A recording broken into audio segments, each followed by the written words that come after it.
नमस्कार जय जगन्नाथ शुभ सकाळ आज हूँ जून 12 तारिख शुक्रवार आसतु आज गुरुत्वपूर्ण खबर देखा आपण भल पाइबा स्वरूप गोटे गोटे लाइक निश्चय करदेवे। आज प्रथम खबर देवाशीष सामंतराय निर्द्वंद्व राज्यसभा को निर्वाचित। देवाशीष सामंतराय निर्द्वंद्व राज्यसभा को निर्वाचित होती एकमात्र प्रार्थी भाव से राज्यसभा प्रार्थीपत्र दाखल कर निर्द्वंद्व निर्वाचित होती। बीजेपी प्रार्थी भाव से निर्वाचित होती। सूचना योग्य जे बीजेडी प्राथमिक सदस्य पदरु देवाशीष इस्तीफा देइथिले। यापर से राज्यसभा अध्यक्ष तथा उपराष्ट्रपति को राज्यसभा सांसद पदरु इस्तीफा पत्र देइथिले। परे दिल्ली रे से बीजेपी रे जोग देइथिले। राज्यसभा पदरु इस्तीफा देबा परे एई आसन खाली पड़िथिला। पार्टी तार पुराना फर्मुला अनुसार बीजेपी केंद्रीय निर्वाचन कमिटी देवाशीष को पुणी थरे एई आसन रे प्रार्थी करथिला। तेबे अन्य केही प्रार्थी पत्र दाखल करि नथिबारु देवाशीष राज्यसभा को निर्वाचित होइछन्ति। परवर्ती खबर राजस्व मंत्री गुरुतर अभियोग नवीन पाखरु फाइल फेरिनी। सीएम फाइल गायब गुरुतर अभियोग आनिले राजस्व मंत्री सुरेश पुजारी। नायडू कमिशन को रिपोर्ट अनुसार सम हॉस्पिटल अग्निकांड रिपोर्टर तथ्य रखिले। उभय रिपोर्ट गृह विभाग तत्कालीन मुख्यमंत्री दत्पर को जाइछि। तत्कालीन मुख्य सचिव जरिया जिबार प्रमाण रही मात्र तत्कालीन मुख्यमंत्री दत्पर को आउ फेरी नाही। जदि तत्कालीन मुख्यमंत्री दत्पर फेरी था ताहले प्रमाण रही था। राज्य सरकार को हृदबोध हेले फेरिबा संभावना कम। यह भूल बसत नुहे उद्देश्यमूलक भाव एपट सेपट होइछि। तेणु गृह विभाग जने अधिकारी कैपिटल थाना एतला करछन्ति। परवर्ती खबर अधिक इथानल मिसा पेट्रोल उत्पाद शुल्क छाड़। इथानल को परिवहन क्षेत्र भविष्यत इंधन भाव उपस्थापन करने को सरकार मन स्थिर करछन्ति। सेथिपई गोटिए पर गोटिए पदक्षेप ग्रहण करा जाउछि। अधिक इथानल मिसिथिबा पेट्रोल उपरु सरकार केंद्रीय उत्पाद शुल्क उच्छेद करछन्ति। E22, E25, E27 और E30 तेल उपरे निष्पत्ति लागू होइछि। परवर्ती खबर आगामी 3 दिन भितर ओडिशा छुईब मौसुमी आंचलिक पाणीपाग विभागर पूर्वानुमान। आगामी 3 दिन भितर ओडिशा छुई पारे मौसुमी वायु। आसंता 13 तारिख बेलकु 2 ରୁ 4 डिग्री सेल्सियस तापमात्रा ह्रास पाइब। एने पूर्वानुमान करिछि आंचलिक पाणीपाग विज्ञान केंद्र। आगामी 2 दिन जाए लागि रहिबो गरम गुळुगुळी। दिन तापमात्रा रे कोनोसी परिवर्तन संभावना नाही। राज्य रे आसंता 13 तारिख बेलकु 2 ରୁ 4 डिग्री तापमात्रा ह्रास पाई पारे। तेबे आगामी 5 दिन जाए लागि रहिबो काल बैसाखी। पाग अनुकूल रहितिबारु आगामी 3 दिन भितर मौसुमी ओडिशा छुईबो बोली जणा जाउछि। आगामी 24 घंटा रे मयूरभंज, केन्दुझर, अनुगुल, ढेंकानाल, खोर्धा, पुरी, बौद्ध, नयागढ़ जिले में बिजुली घड़घड़ी वर्षा सह झटका पवन बहिबा संभावना रही। कोरापुट, मालकानगिरी और मयूरभंज जिले में स्वल्परू मध्यम धरणर वर्षा संभावना रही पाणीपाग विभाग पूर्वानुमान करछि। परवर्ती खबर भुवनेश्वर रेल स्टेशन रे बर्तीगला बड़ अघटन। गोटे ट्राक रे 2 ट्रेन मुहांमुही। पुणी रेल विभाग बड़ त्रुटि अभियोग।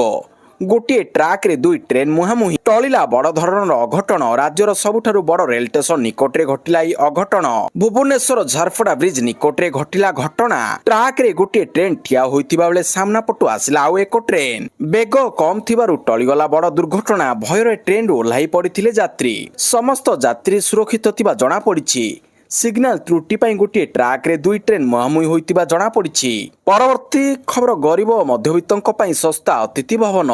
768 रूम रे रहिबो 1984 बेड। 12 रे भित्ति प्रस्तर। राजधानी यूनिट 2 रे गरीब और मध्यवित्तଙ୍କ ପାଇଁ हेबो विशाल अतिथि भवन। ना रहिबो जनाश्रय। याहाकु 20 महला विशिष्ट करा जिवो। 3 महलार भूतल पार्किंग रहिबो। अतिथि भवनर मोट 768 रूम रे 1984 बेड सुविधा रखा जिवो। एई प्रकल्प रे प्राय 553.29 कोटी टंका खर्च हेबो बोली सरकार आकलन करछन्ति। आसंता 12 तारिख रे मेगा प्रकल्प पई भित्ति प्रस्तर देबे मुख्यमंत्री मोहन चरण माझी। प्रस्तावित जनाश्रय कोठा को आकर्षणीय स्थापत्य शैली रे निर्माण करबाकू योजना करिछि ओडिशा सेतु निर्माण निगम ली। मोट 3.2 एकर जगार पूरा प्रकल्प छिड़ा हेबो। एथिपई अनेक क्वार्टर्स भंगा होई जागा खाली करा जायछि। पूर्त मंत्री पृथ्वीराज हरिचंदन और सचिव संजय सिंह जागा बुली देखिछन्ति। परवर्ती खबर अमेरिकार आक्रमण पर हरमुज बंद कला ईरान। विश्व अर्थनीति उपरे बढ़िला चिंता। हरमुज बंद भारत टेंशन। अमेरिका ईरान मध्य आरंभ होईगलानी भीषण युद्ध। सामरिक उत्तेजना मध्य Iran Islamic Revolutionary Guard Corps IRGC विश्वर जीवन रेखा हरमुज प्रणाली को समस्त जहाज चलाचल ବନ୍ଦ କରିବାକୁ ଘୋଷଣା କରିଛି। ଇରାନ ଚେତାବନୀ ଦେଇଛି ଯେ ଏହି ପଥ ଦେଇ ପରିବହନ କରିବାକୁ ଚେଷ୍ଟା କରୁଥିବା ଯେକୌଣସି ଜାହାଜକୁ ଟାର୍ଗେଟ କରାଯାଇପାରେ। IRGC ଏକ ବିବୃତ୍ତିରେ କହିଛି ଯେ ଏହି ଅଞ୍ଚଳରେ ବୃଦ୍ଧି ପାଉଥିବା ବିପଦ ଏବଂ ଆମେରିକାର ସାମରିକ ଆକ୍ରମଣ ପରେ ଏହି ନିଷ୍ପତ୍ତି ନିଆଯାଇଛି। ପରବର୍ତ୍ତୀ ଖବର 3 ଭାରତୀୟ ନିଖୋଜ ପରେ ହମଲାକୁ ଭାରତର କଡ଼ା ନିନ୍ଦା। ବୈଦେଶିକ ମନ୍ତ୍ରାଳୟ ପକ୍ଷରୁ ଆମେରିକୀୟ ରାଷ୍ଟ୍ରଦୂତଙ୍କୁ ସମନ। ଆକ୍ସନ ନେବେ ମୋଦି ସରକାର। ଓମାନ ଉପକୂଳରେ ଏକ ଭାରତୀୟ ବାଣିଜ୍ୟିକ ଜାହାଜ ସେଟାବେଲା ଉପରେ ଆକ୍ରମଣ ପରେ 3 ଭାରତୀୟ ନିଖୋଜ ହୋଇଯାଇଛନ୍ତି। ସେମାନଙ୍କୁ ଉଦ୍ଧାର କରିବା ପାଇଁ ଅପରେସନ ଜାରି ରହିଛି। ଭାରତୀୟ ଜାହାଜ ଉପରେ ଆକ୍ରମଣକୁ ନିନ୍ଦା କରିବା ସହ ଘଟଣା ସମ୍ପର୍କରେ ସୂଚନା ଦେଇଛନ୍ତି। ଭାରତୀୟ ଜାହାଜ ଉପରେ ଆକ୍ରମଣକୁ ନିନ୍ଦା କରିବା ସହ ଘଟଣା ସମ୍ପର୍କରେ ସୂଚନା ଦେଇଛନ୍ତି ବିଦେଶ ବ୍ୟାପାର ମନ୍ତ୍ରାଳୟ ମୁଖପାତ୍ର ରଣଧୀର ଜୟସ୍ୱାଲ। ଆକ୍ରମଣ ସମୟରେ ସେଟାବେଲାରେ 24 ଜଣ ଭାରତୀୟ ନାଗରିକ ଥିଲେ। ସେମାନଙ୍କ ମଧ୍ୟରୁ 21 ଜଣଙ୍କୁ ଉଦ୍ଧାର କରାଯାଇଛି, କିନ୍ତୁ 3 ଜଣଙ୍କର କିଛି ପତ୍ତା ମିଳୁନି। ପରବର୍ତ୍ତୀ ଖବର ସୌମ୍ୟ ଡେଥ୍ କେସର ଆସିଲା ପୋଷ୍ଟମର୍ଟମ ରିପୋର୍ଟ। ଶରୀରର 21 ସ୍ଥାନରେ ଲାଗିଥିଲା ଗଭୀର ଆଘାତ। ବାଲିଅନ୍ତା ସୌମ୍ୟ ହତ୍ୟାକାଣ୍ଡର ଆସିଲା ପୋଷ୍ଟମର୍ଟମ ରିପୋର୍ଟ। ପୋଷ୍ଟମର୍ଟମ ରିପୋର୍ଟ ଅନୁଯାୟୀ ମୁଣ୍ଡରେ ଶକ୍ତ ଆଘାତ ଯୋଗୁଁ ହୋଇଥିଲା ସୌମ୍ୟଙ୍କ ମୃତ୍ୟୁ। 21 ସ୍ଥାନରେ ଲାଗିଥିଲା ଗଭୀର ଆଘାତ। ମୁଣ୍ଡର ଆଗ ପଛ ମଝିରେ ଲାଗିଥିଲା ଶକ୍ତ ଆଘାତ। ପ୍ରବଳ ମାଡ଼ ଯୋଗୁଁ ରକ୍ତ ଜମାଟ ବାନ୍ଧିବା ସହ ଆବୁ ଭଳି ଫୁଲି ଯାଇଥିଲା। ରକ୍ତ ଜମାଟ ବାନ୍ଧି ଫୁସଫୁସ ଓ ହୃତ୍ପିଣ୍ଡରେ ରକ୍ତ ଜମାଟ ବାନ୍ଧିଥିଲା। ଆଘାତ ଯୋଗୁଁ ହୃତ୍ପିଣ୍ଡର ଉଭୟ ଭାଗରେ ଫ୍ଲୁଇଡ୍ ବ୍ଲଡ୍ ମିଳିଛି। ମୃତ୍ୟୁ ପୂର୍ବରୁ ସୌମ୍ୟ ଅଣନିଶ୍ୱାସୀ ହୋଇଯାଇଥିଲେ ଏବଂ ଅତ୍ୟଧିକ କଷ୍ଟ ଯୋଗୁଁ ସେ ମୃତ୍ୟୁବରଣ କରିଥିବା ରିପୋର୍ଟରେ କୁହାଯାଇଛି। ପରବର୍ତ୍ତୀ ଖବର ନିଟ୍ ପରୀକ୍ଷାର୍ଥୀଙ୍କ ପାଇଁ ମାଗଣା ବସ୍ ଯାତ୍ରା ଆଡମିଟ୍ କାର୍ଡ ଦେଖାଇଲେ ମିଳିବ ସୁବିଧା। ମାଗଣାରେ ଯିବେ ନିଟ୍ ପରୀକ୍ଷାର୍ଥୀ। ଆସନ୍ତା 21 ଜୁନରେ ହେବାକୁ ଥିବା ନିଟ୍ ୟୁଜି 2026 ପୁନଃ ପରୀକ୍ଷାରେ ଯୋଗ ଦେବାକୁ ଯାଉଥିବା ପରୀକ୍ଷାର୍ଥୀମାନଙ୍କ ପାଇଁ ଓଡ଼ିଶା ସରକାର ଏକ ବଡ଼ ସହାୟତାମୂଳକ ପଦକ୍ଷେପ ନେଇଛନ୍ତି। ପରୀକ୍ଷାର୍ଥୀମାନେ ରାଜ୍ୟରେ ଚଳାଚଳ କରୁଥିବା ସରକାରୀ ବସ୍ରେ ମାଗଣାରେ ଯାତ୍ରା କରିପାରିବେ। ଏନେଇ ବାଣିଜ୍ୟ ଓ ପରିବହନ ବିଭାଗ ପକ୍ଷରୁ ଗୁରୁବାର ଆଦେଶ ଜାରି କରାଯାଇଛି। ସୂଚନା ଅନୁସାରେ ଏନ୍ଟିଏ ଦ୍ୱାରା 21 ଜୁନରେ ଆୟୋଜିତ ହେବାକୁ ଥିବା ନିଟ୍ ୟୁଜି ପୁନଃ ପରୀକ୍ଷା ରାଜ୍ୟର 134ଟି ପରୀକ୍ଷା କେନ୍ଦ୍ରରେ ଅନୁଷ୍ଠିତ ହେବ। ପ୍ରାୟ 56,983 ଜଣ ପରୀକ୍ଷାର୍ଥୀ ଏଥିରେ ଅଂଶଗ୍ରହଣ କରିବେ। ପରବର୍ତ୍ତୀ ଖବର ଶ୍ରୀଲଙ୍କା ସିରିଜ ଲାଗି ଟିମ୍ ଇଣ୍ଡିଆର ଘୋଷଣା। ଦ୍ରାବିଡଙ୍କ ପୁଅ ଏବେ ଟିମ୍ ଇଣ୍ଡିଆରେ ସାମିଲ। ଭାରତୀୟ cricket controller board junior cricket committee ଗୁରୁବାର ଶ୍ରୀଲଙ୍କା ବିପକ୍ଷରେ ହେବାକୁ ଥିବା ଦିନିକିଆ ଏବଂ ମଲ୍ଟି ଡେ ମ୍ୟାଚ୍ ଲାଗି ଭାରତର ଅଣ୍ଡର-19 ଟିମ୍ର ଘୋଷଣା କରାଯାଇଛି। ଉଭୟ ସିରିଜ ଲାଗି ଭିନ୍ନ ଭିନ୍ନ 15 ଜଣିଆ ସଦସ୍ୟ ଟିମ୍ ଜାରି କରାଯାଇଛି। ପ୍ରଥମ 3 ମ୍ୟାଚ୍ ୱାନଡେ ସିରିଜ ହେବ। ଏହାପରେ 2ଟି ମ୍ୟାଚର ମଲ୍ଟି ଡେ ସିରିଜ ହେବ। ଏହି ଦଳରେ ପୂର୍ବତନ ଭାରତୀୟ କ୍ରିକେଟର ରାହୁଲ ଦ୍ରାବିଡଙ୍କ ପୁଅ ଅନଭ୍ୟ ଦ୍ରାବିଡଙ୍କୁ ମଧ୍ୟ ସୁଯୋଗ ମିଳିଛି। ଦ୍ରାବିଡ ଦଳର ୱିକେଟ କିପର ହେବେ। ପରବର୍ତ୍ତୀ ଖବର ଗୃହିଣୀଙ୍କୁ ମିଳିବ 30,000। ସଡ଼କ ଦୁର୍ଘଟଣାରେ ମୃତ ଗୃହିଣୀଙ୍କ କ୍ଷତିପୂରଣ ଉପରେ ସୁପ୍ରିମକୋର୍ଟଙ୍କ ଐତିହାସିକ ରାୟ। ସାରା ଦେଶରେ ସଡ଼କ ଦୁର୍ଘଟଣାରେ ପ୍ରାଣ ହରାଇଥିବା ଗୃହିଣୀଙ୍କ ପରିବାରକୁ କ୍ଷତିପୂରଣ ପ୍ରଦାନ ସମ୍ପର୍କରେ ସୁପ୍ରିମକୋର୍ଟ ଏକ ଐତିହାସିକ ଏବଂ ଗୁରୁତ୍ୱପୂର୍ଣ୍ଣ ନିଷ୍ପତ୍ତି ନେଇଛନ୍ତି। ସୁପ୍ରିମକୋର୍ଟ କହିଛନ୍ତି ଯେ ଘର ପରିଚାଳନା କରୁଥିବା ମହିଳାମାନଙ୍କୁ ରାଷ୍ଟ୍ର ନିର୍ମାତାଙ୍କ ମାନ୍ୟତା ଦିଆଯିବା ଉଚିତ। ଜଣେ କୁଶଳୀ ଶ୍ରମିକଙ୍କ ଦୈନିକ ମଜୁରୀ ସହିତ ସେମାନଙ୍କ କାମକୁ ତୁଳନା କରି ସେମାନଙ୍କ ଅବଦାନକୁ କମ୍ ଆକଳନ କରାଯାଇ ପାରିବ ନାହିଁ। ପରବର୍ତ୍ତୀ ଖବର ପୁଣି ରାସ୍ତାକୁ ଓହ୍ଲାଇବ କକରୋଜ ଜନତା ପାର୍ଟି। ପରୀକ୍ଷାରେ ଅନିୟମିତତା ନେଇ କକରୋଜ ଜନତା ପାର୍ଟି ସିଜେପି ଦେଶବ୍ୟାପୀ ଆନ୍ଦୋଳନ ଆରମ୍ଭ କରିବାକୁ ଘୋଷଣା କରିଛି। ଏହି ପରିପ୍ରେକ୍ଷୀରେ ପୁନେରେ ଏକ ପ୍ରତିବାଦ କରାଯାଇଛି। ସିଜେପି କେନ୍ଦ୍ର ଶିକ୍ଷାମନ୍ତ୍ରୀ ଧର୍ମେନ୍ଦ୍ର ପ୍ରଧାନ ଇସ୍ତଫା ନ ଦେବା ପର୍ଯ୍ୟନ୍ତ ଆନ୍ଦୋଳନ କରିବ ବୋଲି ଘୋଷଣା କରିଛି। ପରବର୍ତ୍ତୀ ଖବର କେରଳମ୍ ଫେରିଲା ନିପା ଭାଇରସ। ଚଳିତ ବର୍ଷ କେରଳମରେ ନିପା ଭାଇରସର ପ୍ରଥମ ମାମଲା ଦେଖିବାକୁ ମିଳିଛି। ଗୁରୁବାର ଏହି ସୂଚନା ପ୍ରକାଶ ପାଇଛି। ରୋଗୀ ଜଣକ 43 ବର୍ଷ ବୟସ୍କ ଓ କୋଜିକୋଡର ବାସିନ୍ଦା। ରିପୋର୍ଟ ପଜିଟିଭ ଆସିବା ପରେ ରାଜ୍ୟ ସରକାର ସମଗ୍ର ରାଜ୍ୟରେ ହାଇ ଆଲର୍ଟ ଜାରି କରିଛନ୍ତି। ସାମାନ୍ୟ ଜ୍ୱର ହେବା ପରେ ରୋଗୀଙ୍କୁ ଏକ ଘରୋଇ ଡାକ୍ତରଖାନାରେ ଭର୍ତ୍ତି କରାଯାଇଥିଲା। ପରେ ତାଙ୍କୁ କୋଜିକୋଡ ମେଡିକାଲ କଲେଜକୁ ପଠାଯାଇଥିଲା। ପରବର୍ତ୍ତୀ ଖବର ଇସ୍ତଫା ଦେଲେ ବ୍ରିଟେନର ପ୍ରତିରକ୍ଷା ମନ୍ତ୍ରୀ। ପିଏମ୍ ଷ୍ଟାରମରଙ୍କ ସହ ହୋଇଥିଲା ମତଭେଦ। ବ୍ରିଟେନର ପ୍ରତିରକ୍ଷା ମନ୍ତ୍ରୀ ଜନ୍ ହିଲ୍ ନିଜ ପଦବୀରୁ ଇସ୍ତଫା ଦେଇଛନ୍ତି। ପ୍ରତିରକ୍ଷା ବଜେଟ୍ ଏବଂ ସାମରିକ ଖର୍ଚ୍ଚକୁ ନେଇ ପ୍ରଧାନମନ୍ତ୍ରୀ କି ଷ୍ଟାରମରଙ୍କ ସହ ହୋଇଥିବା ମତଭେଦ ପରେ ସେହି ଚରମ ପଦକ୍ଷେପ ନେଇଛନ୍ତି। ପ୍ରଧାନମନ୍ତ୍ରୀ ଦେଶର ସୁରକ୍ଷା ପାଇଁ ଆବଶ୍ୟକୀୟ ପାଣ୍ଠି ଯୋଗାଇବାରେ ବିଫଳ ହୋଇଥିବା ସେ ଅଭିଯୋଗ କରିଛନ୍ତି। ଜନ୍ ହିଲ୍ ବ୍ରିଟେନ ସରକାରଙ୍କ ପ୍ରତିରକ୍ଷା ବିନିଯୋଗ ଯୋଜନାକୁ କଡ଼ା ସମାଲୋଚନା କରିଛନ୍ତି। ପରବର୍ତ୍ତୀ ଖବର ବର୍ଷା ସାଜିଲା ଭିଲେନ୍। ଡିଏଲ୍ଏସ୍ ପଦ୍ଧତିରେ ଭାରତକୁ 4 ରନରେ ହରାଇଲା ଆଫଗାନିସ୍ତାନ। ଆଫଗାନିସ୍ତାନ ଏ ଗୁରୁବାର ତ୍ରିକୋଣୀୟ ସିରିଜ ଦ୍ୱିତୀୟ ମୁକାବିଲାରେ ଇଣ୍ଡିଆ ଏକୁ 4 ରନରେ ପରାସ୍ତ କରିଛି। ଦାମ୍ବୁଲା ରାଙ୍ଗିର ଦାମ୍ବୁଲା ଅନ୍ତର୍ଜାତୀୟ ଷ୍ଟାଡିୟମରେ ଭାରତ ପ୍ରଥମେ ବ୍ୟାଟିଂ କରି 49 ଓଭରରେ 9 ୱିକେଟ ହରାଇ 349 ରନ୍ କରିଥିଲା। ତେବେ ବର୍ଷା କାରଣରୁ ଆଫଗାନିସ୍ତାନକୁ ସଂଶୋଧିତ ଲକ୍ଷ୍ୟ ମିଳିଥିଲା, ଯାହାପରେ 38 ଓଭରରେ 294 ରନ୍ କରିବାର ଥିଲା। କିନ୍ତୁ ଦ୍ୱିତୀୟ ଇନିଂସର 26ତମ ଓଭରରେ ବର୍ଷା ହେବା ପରେ ଆଉ ମ୍ୟାଚ୍ ଆରମ୍ଭ ହୋଇପାରିନଥିଲା। ମ୍ୟାଚ୍ ବନ୍ଦ ହେବା ବେଳକୁ ଆଫଗାନିସ୍ତାନ ଏ ଟିମ୍ ଡିଏଲ୍ଏସ୍ ସ୍କୋର ଠାରୁ 3 ରନ୍ ଆଗରେ ରହିଥିଲା। ଏଥିପାଇଁ ଆଫଗାନିସ୍ତାନ ଟିମ୍କୁ ଡିଏଲ୍ଏସ୍ ପଦ୍ଧତି ଅନୁଯାୟୀ 4 ରନ୍ରେ ବିଜେତା ଘୋଷିତ କରାଯାଇଛି। ପରବର୍ତ୍ତୀ ଖବର ରଜ ଅବସରରେ ମିଶନ ଶକ୍ତି ପକ୍ଷରୁ ପିଠା ଆଣ୍ଡ ହୁଇଲ୍ସ କାର୍ଯ୍ୟକ୍ରମ ଆରମ୍ଭ।